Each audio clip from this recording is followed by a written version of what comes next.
The Bears.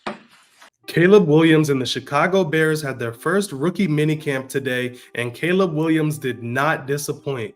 The first thing that jumps off when you watch some of these videos is the velocity that Caleb Williams puts on the football. He is known for having a very electric arm. The ball just kind of jumps out. It's almost like a slingshot. His release is very, very quick, and that's a great trait to have as a quarterback in the NFL. Throughout today's minicamp, Caleb showed pretty much perfect accuracy all throughout practice. Unfortunately, there were a couple rookie tight ends who probably aren't going to make the roster who had some bad drops, but other than that, the ball did not hit the ground at all today, which is what you want to see out of a rookie minicamp. There's no defense, there's no pads. It's supposed to look easy, and Caleb made it look easy today. Throughout practice, Caleb Williams was consistently hitting his targets, consistently putting the ball in a tight spiral. There weren't any ugly ducks. There were maybe one bad miss by Caleb Williams. Other than that, he did exactly what you would expect him to do. He also had a press conference along with Odunze, which both of them were pretty impressive to me. Caleb Williams, one thing that popped out is that he said, right now, being a leader, one of the biggest things is being a follower. So he said he's just listening, keeping his mouth shut, learning from the veterans before he tries to establish himself as a dominant verbal leader in the locker room. The kid just came off as very mature. Another thing, Coach Matt Eberflus was asked if Caleb Williams was the starter or what those conversations were like. Matt Eberflus basically said there's no conversation. Caleb Williams is the starting quarterback. Now, the reason why this is even news is because in the past, the Bears have messed that up. When we drafted Justin Fields, he didn't even get starter reps with the starters until, I want to say, week 2 or 3 when he had to replace Andy Dalton. All through training camp, Justin Fields got 0 reps with the starters. This time around, I know some of the old school football fans would like to say, oh, Caleb Williams needs to earn it.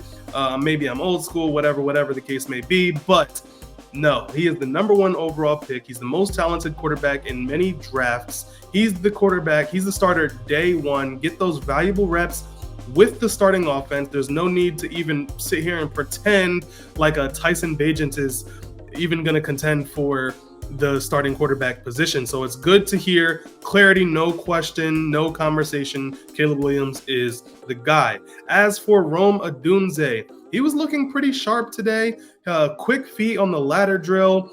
He showed his late hands while catching those deep balls. And up here, I'll show a clip of 88 tight end who's probably not going to make the roster, dropping the deep ball, and I kind of slowed it down so you can see the difference between 88 holding his hands out throughout almost halfway through his route versus Odunze, who gets his hands up at the very last second and really can confuse defensive backs, because when you're trying to keep up with a wide receiver and you can't get your head turned around because you got to keep up with him, the defensive back looks at the wide receiver's body language to know when he's going to try to attempt to catch the ball. Rome doesn't tip his hand. Literally, there's been clips while he was in college of him about to catch the ball, and then the defender turns his head around, and while he's turning his head around looking for the ball is dropping right in Rome's hands. So that's a great trait that he showed today. Today was really just about simple installments, learning the concepts. Matt Eberflus said he wanted Caleb and Rome to just learn how the offense works, how to get in and out of the huddle, how to get the play calls, the structures, alignment right, really refining the details. A lot of rookies are trying to make the roster. Most of them probably won't. Ryan Poles said it about a week ago that it's going to be hard to make this team as the foundation has been laid. We have plenty of veterans, so I don't expect much from rookies. But speaking of rookies, Torrey Taylor I heard he shanked a couple punts today. So, you'd love to hear that he's this generational punter out of the 4th round and he just crushes every single punt every single time he touches the ball. But apparently today he had a few bad punts, but generally he had some great punts. He was booming the ball, so his leg was on full effect. He was practicing some of the back turn on the ball to where when it hits the ground, it rolls back and stays in play as opposed to rolling all the way out into the back of the end zone. So it's not like there's anything to worry about. It's literally the very first day of practice. Everybody is refining their skills. As far as Kiran Amagaji, the 3rd round pick, he is injured. Matt Eberflus said that he will not participate in rookie minicamp, and he probably will be out throughout the duration of OTAs.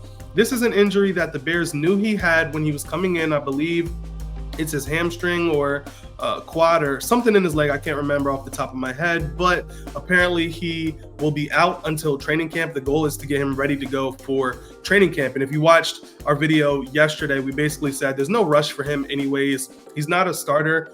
Definitely can make the most out of opportunities when he is given them to advance into potentially being a starter one day or just being that top backup guy, but he's going to have to wait until training camp. But at least he can get a lot of mental reps in, learn the offense, get veteran leadership from all the guys who are still there. So that's good. That hopefully it's nothing that lingers on and it's something that we have to worry about beyond training camp. Didn't really hear too much about Austin Booker. I mean, there's no pads, not much that a defensive end could even do in a practice like this. It's really about getting his first step and, again, learning the defense. The defense is a lot more simple to learn than the offense.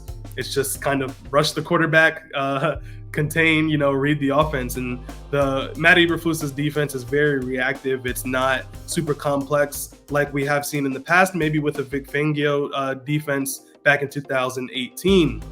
Overall, it was a nice, calm day. One thing that really stood out to me is that Caleb Williams is a superstar. And I don't just mean that as a typical #1 overall pick. This is a guy who comes into the Chicago Bears as he was already the biggest NIL deal player in college football history since they just, approved NIL a few years ago. He's already a multi-millionaire off of his playing career. He had security deep. Reporters mentioned that at Hallis Hall today. They noticed the security presence that they haven't really seen before. Even in his interview, you heard a lot of the reporters jumping and fighting and really trying to yell over each other to talk to Caleb Williams. Like it's a different type of feeling that we're not used to in the building in Chicago. This is a kid who the entire sports world has their eyes on. Everybody wants to see what he's going to do. Caleb has it. He brings his own audience. He brings his own fan base. There's people in the NBA world, in the basketball world. There's people in music world, rappers. I mean, Caleb Williams is a massive, popular figure in the sports world, and that's coming into Chicago. It feels brand new, but it's something we're going to have to get used to. We're not the same Bears that's always, second thought, out of sight, out of mind with the rest of the media. No, this is a new Bears era where we're going to be televised a lot. We're going to be in media a lot. Obviously, he was the #1 overall pick, but the NFL official Twitter account and Facebook account has their background header of Caleb Williams at the draft. So this is something that we're just going to have to embrace and get used to. That's something that doesn't translate onto the field, of course. But as far as Bears fandom goes, the air does feel like, times are changing for us. And another thing about the energy at practice, apparently that's there today in rookie minicamp. Just energy is being exuded everywhere, from the players to the staff to the fans to the media. The energy is definitely there in the building in Chicago.